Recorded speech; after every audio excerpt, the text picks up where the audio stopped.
On our first date, she asked why I never laughed at her jokes. I told her it would feel fake. She walked out. Why do deep thinkers get ghosted? Not roses. Most men are taught that being smart, honest, and self-aware will make them more attractive. But for some, the deeper they think, the lonelier they become. They notice things others ignore. They ask questions that make people uncomfortable. And worst of all, they can't play dumb to fit in. They're not heartless. They just struggle with small talk, fake smiles, and empty connections. They want real love, but often end up alone. Why? Why does depth repel instead of attract? Why do women often reject intelligent, introspective men? And why does it feel like the smarter you are, the more misunderstood you become? This isn't just about relationships. It's about a deeper, more terrifying truth that the very things that make you wise might also make you unlovable. Let's explore why through the mind of one of the loneliest geniuses in history, Søren Kierkegaard. Society craves predictability. People feel safe around those who follow the script, smile politely, say what's expected, and never think too much. But the intelligent man doesn't follow scripts. He questions them. He doesn't flirt with cliché lines. He dissects the idea of flirting itself. He doesn't chase trends. He watches the crowd chase them and wonders why. To most, this isn't fascinating. It's threatening. Because when you can't be easily categorized, you can't be easily controlled. And in a world where conformity is comfort, the introspective man becomes a source of discomfort. He breaks social norms not with rebellion, but with reflection. He refuses to play games, which makes him unreadable, unpredictable, dangerous, especially to women raised in a culture where emotional safety is paramount. When a man sees through manipulation, he becomes immune to it. And when he refuses to act like every other man, he no longer feels familiar. That unfamiliarity breeds fear, not always consciously, but viscerally. It whispers, he's different. You don't know what he's capable of. And so many walk away, not because he's wrong, but because he's too right, too awake, too deep. In Kierkegaard's time, such a man wasn't praised. He was pitied, mocked, or ignored. And in today's world, not much has changed. But why do women in particular feel this fear more intensely? The answer lies in evolution and a primal need that intelligence often threatens. Modern relationships are built on comfort, quick replies, constant validation, easy affection. Love is now more about convenience than connection. But the conscious man, the deeply intelligent man, isn't wired for that. He doesn't just want a partner, he wants truth. While most are seduced by appearances, he looks through them. He can spot emotional masks, subtle manipulation, even performative vulnerability. And that makes things complicated, because modern love thrives on illusion. The illusion of perfect compatibility, the illusion of always being enough, the illusion that love should never feel hard. But to the conscious man, love that avoids discomfort isn't love, it's denial. He seeks depth, not dopamine. He desires connection, not codependence. This makes him exhausting to those seeking romance as escapism. Women who crave emotional ease may mistake his honesty for criticism, his detachment for coldness, his solitude for disinterest. He doesn't love loud. He loves with clarity. And in a world where confusion feels romantic, clarity feels threatening. He doesn't chase. He doesn't play games. He simply sees. And once you feel seen by him, truly seen, you can never return to surface-level affection again. That's his gift and his curse. Because the more conscious he becomes, the harder it gets to find someone who doesn't flinch under the weight of that awareness. And yet he refuses to lower his gaze, even if it means walking alone. But what if his solitude isn't a failure, but a form of power? Let's explore that. Most people crave belonging. We mimic trends, echo beliefs, seek safety and sameness. But Kierkegaard saw through this. He called it the crowd. And to him, the crowd is untruth. Because the crowd doesn't think, it reacts. It doesn't seek truth. It obeys comfort.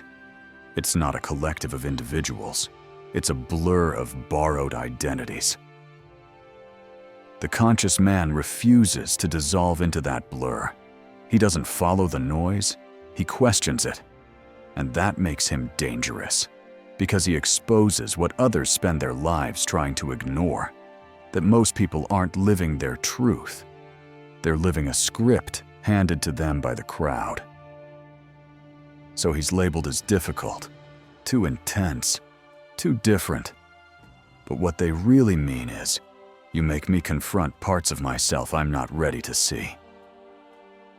While others align for approval, he aligns for authenticity. He would rather be alone in truth than loved in illusion. And in a world addicted to echo chambers, the man who listens only to his inner voice becomes a threat. Not because he's violent, but because he's free. Why do women fear intelligent men? It's not intelligence that most women fear. It's what comes with it. The intelligent man doesn't chase. He observes. He questions. He waits. He's not swayed by beauty. He's unmoved by games. And worst of all, he doesn't need you. And that's terrifying, because many relationships are built on subtle forms of control, validation loops, emotional bargaining, push and pull tactics that reward neediness and punish detachment. But the intelligent man doesn't play. He's self-contained. He's not hooked by flattery. And when something feels fake, he vanishes without explanation. This isn't arrogance. It's clarity. He's felt the sting of shallow intimacy before, and now he chooses peace over performance. Most women aren't used to that. They're used to men who overextend, who prove, who pursue. But the intelligent man doesn't want to be admired. He wants to be understood. That's a higher bar. And because he doesn't project a fantasy, he can't be easily idealized or controlled. He's unpredictable. Not because he's chaotic, but because he doesn't orbit around social rules. He's not a mystery to himself. He's a mystery to others. And people fear what they can't predict. The intelligent man doesn't rebel with loud defiance. He simply doesn't engage with what he sees as shallow. And in a world that craves attention, indifference feels like violence. So when a woman says, "He intimidates me," what she often means is, he doesn't play by the rules I'm used to winning with. And that makes him dangerous. Kierkegaard called it the sickness unto death. Not a physical illness, but a spiritual despair so deep you don't even know you're suffering. It's the quiet death of the self. Most men today aren't in pain because they're broken. They're in pain because they're disconnected from truth, from depth, from themselves. They've been taught to become what the world rewards pleasant, predictable, profitable. They play roles, wear masks, say what's expected, and slowly they forget who they are. This is despair, not the dramatic, obvious kind, but the subtle, cultural form, the kind that looks like success on the outside, but feels like emptiness inside. Kierkegaard warned, the greatest hazard of all, losing oneself, can occur so quietly that it is as if it were nothing at all. And that's exactly what our culture does to intelligent men.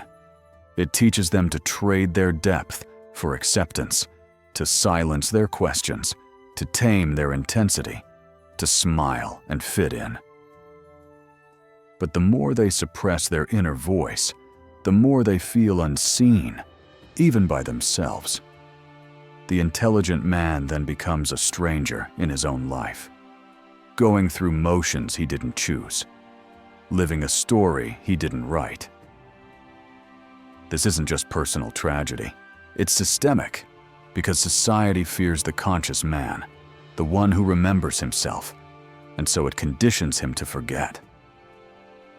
We live in an age obsessed with appearance, not just physical beauty, but performance, persona, and pretense. Dating today is less about connection and more about curation. Curated profiles, curated conversations, curated selves. It's not about being something real. It's about appearing desirable in just the right way to just the right audience. Modern dating thrives on surface-level seduction. It's a game, and like all games, it has rules. Don't text too soon. Don't care too much. Always maintain leverage. This isn't intimacy, it's strategy. But the intelligent man doesn't play. He's uninterested in power dynamics, unmoved by artificial scarcity, and allergic to manipulation. He doesn't know how to be mysterious because he's already a mystery, even to himself. He doesn't chase, not because he's arrogant, but because he seeks something real, something that doesn't require tactics to sustain. This makes him unplayable, not out of superiority, but because the game bores him. And this refusal is threatening, because if you don't play the game, you expose it. You reveal the emptiness underneath the rituals, the hollowness beneath the flirtation, the loneliness behind the filters. For many, the game is the identity, so rejecting the game feels like rejecting them. This is why the intelligent man often finds himself alone, not because he's unlovable, but because he's unwilling to perform. He doesn't want to be impressive, he wants to be understood. But understanding requires depth, and depth is terrifying to those still seduced by the surface. At the heart of Kierkegaard's philosophy lies a terrifying proposition to live authentically. You must leap, not with certainty, but with faith. Faith not in religion as ritual, but in the radical act of becoming yourself. This leap demands sacrifice, not just comfort or conformity, but the very roles that society hands you, the obedient son, the agreeable partner, the successful man. To leap means to abandon the mask, even if it means standing alone. It's not a leap into something, but a leap away from everything false. For the intelligent man, this is both a necessity and a burden. He sees the absurdity of playing parts that suffocate him. He refuses to pretend. But in doing so, he often finds himself isolated, not out of choice, but because meaning has a cost. Kierkegaard called it the knight of faith, the rare individual who walks the world inwardly detached, free from the crowd's validation. He lives by inward truths, not outward applause. This is what women and society at large can't always understand. The intelligent man doesn't rebel for attention. He detaches because the alternative is spiritual death. He's not too deep or too intense. He's simply unwilling to live asleep. This leap of faith isn't loud. It's quiet, lonely, invisible. But it's also the only path to real selfhood. And that scares people. Because if he can choose meaning over belonging, what does that say about those who settle? The leap isn't just personal, it's confrontational. It exposes how few are willing to leap at all. There's a hidden cost to waking up. It doesn't arrive in a flash of glory, but in the quiet erosion of belonging. The more conscious a man becomes, the more the world begins to feel foreign. The more intelligent he becomes, the harder it is to speak without shrinking his thoughts. He starts to notice the conversations around him. Shallow, predictable, circular. The rituals of dating, of networking, of social signaling all seem like theater. Not because he's arrogant, but because he sees too clearly. He sees the patterns, the masks, the games, and once you see, you can't unsee. This is the price of awakening. You no longer fit in, but you also can't go back. Your laughter becomes rarer, not because you're unhappy, but because very little feels real. This isolation isn't social failure, it's psychic transformation. You're no longer built for the surface. You crave depth, silence, substance, but the world punishes that craving. It treats detachment as arrogance, depth as awkwardness, sensitivity as weakness. Yet all of these, detachment, depth, sensitivity, are signs that you're evolving. What most call loneliness is actually your soul shedding its dependency on noise. And that's when the shift happens. You stop trying to belong and start trying to become. You begin walking a narrower road, not to escape others, but to finally meet yourself. From a young age, the intelligent man is taught a silent lesson. You must shrink to fit, speak simpler, don't think so much, laugh at jokes you don't find funny, pretend you don't see what you see. Because if you don't, you'll be called arrogant, weird, too intense. So many intelligent men learn to wear masks, not out of deception, but survival. They master the art of small talk. They downplay their insights. They dull their edges, not to be loved, but to avoid exile. Yet deep inside, there's a quiet rebellion, a refusal to assimilate. Because assimilation isn't acceptance, it's erasure. And the man who refuses erasure will always pay a price. He'll be misunderstood, labeled difficult, told he's too much or not enough. But he is neither. He's just unwilling to betray himself. There is a cost to this refusal. It may mean fewer invitations, awkward silences, people walking away without explanation. But there's also a gift he gets to keep his soul. Because true selfhood requires sacrifice. You cannot be free and pleasing at the same time. You cannot be whole and palatable to everyone. The man who refuses assimilation knows that rejection isn't always punishment. Sometimes it's a filter, a separation of those who need a mask from those who can face what's underneath. This man may walk alone, but he walks upright, not because he's trying to be different, but because he refuses to be less. Most people don't want to be seen. They want to be admired. They curate themselves. Perfect smiles, rehearsed opinions, predictable emotions that never reveal too much.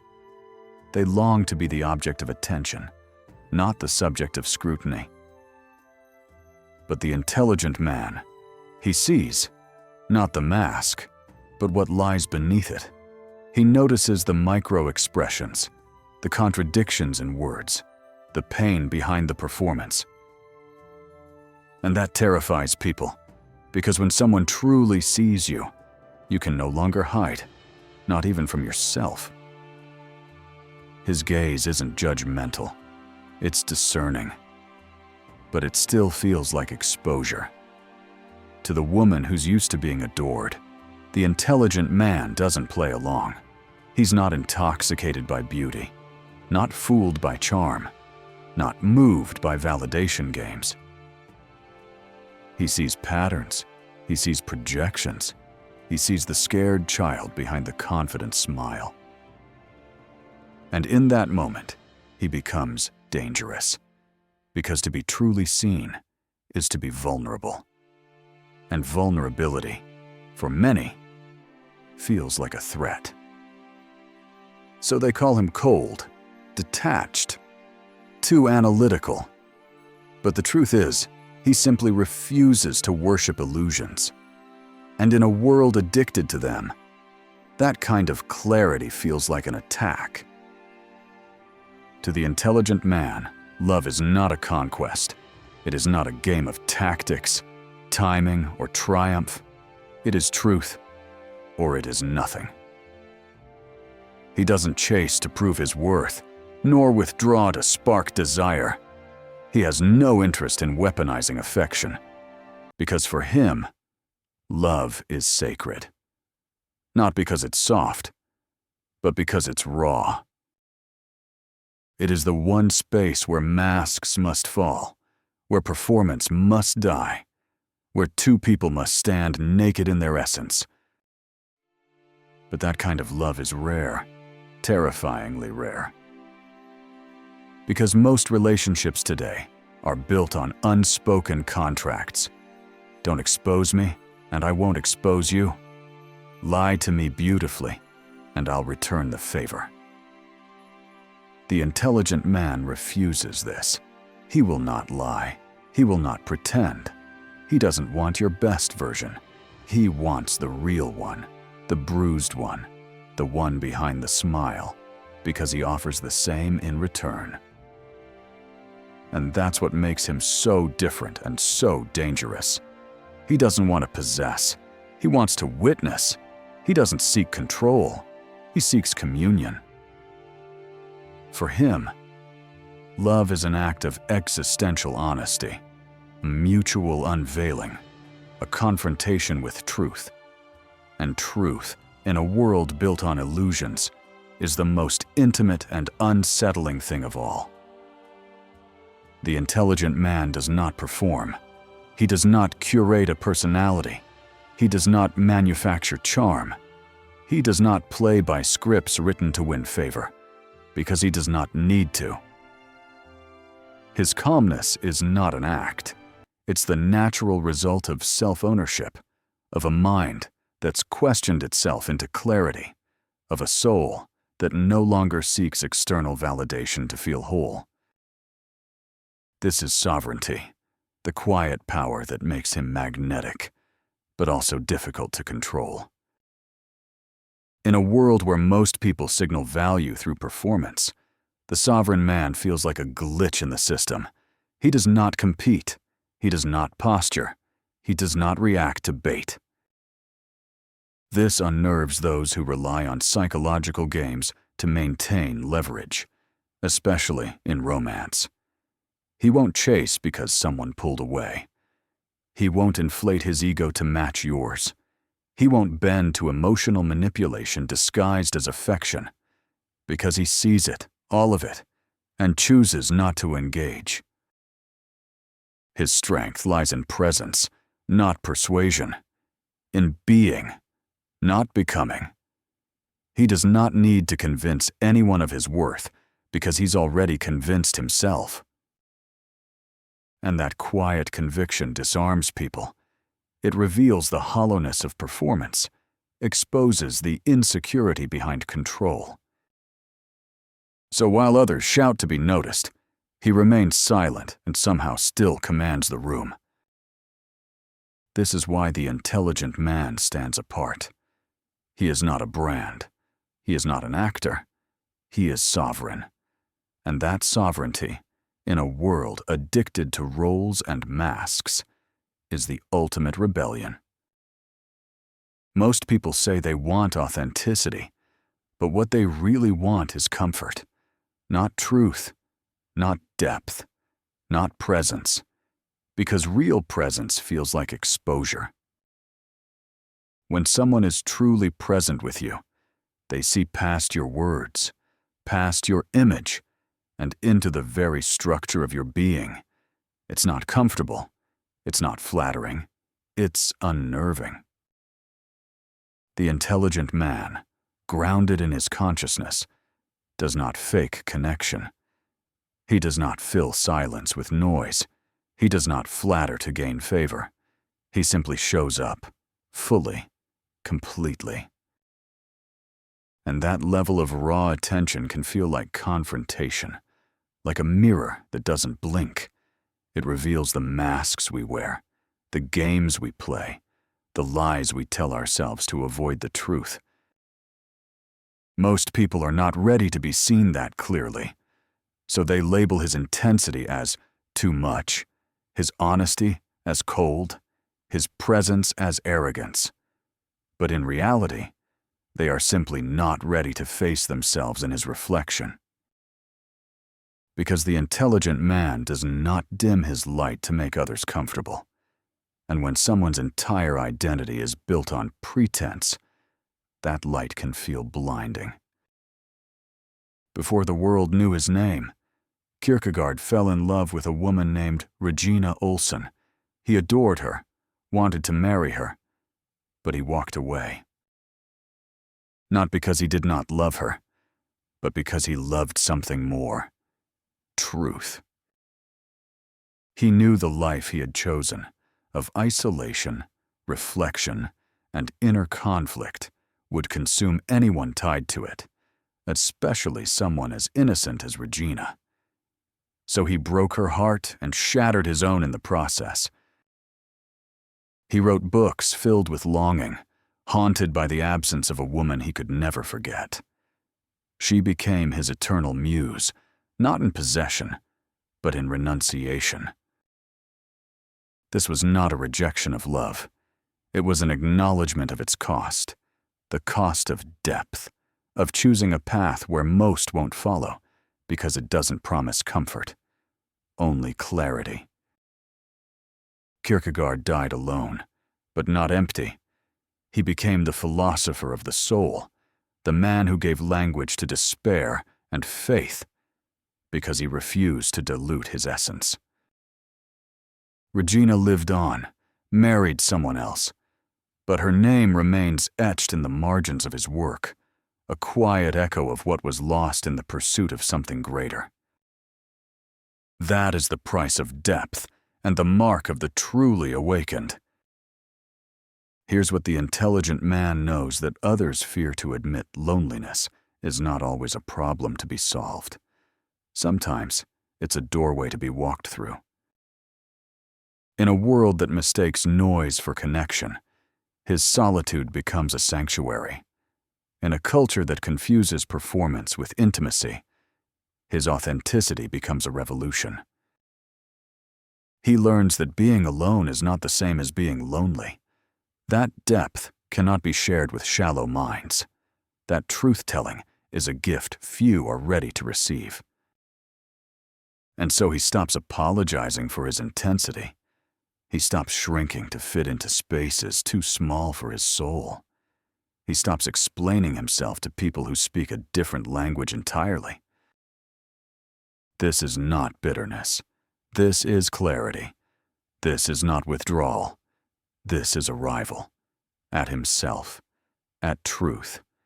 At a place where the right person, should she exist, might finally find him.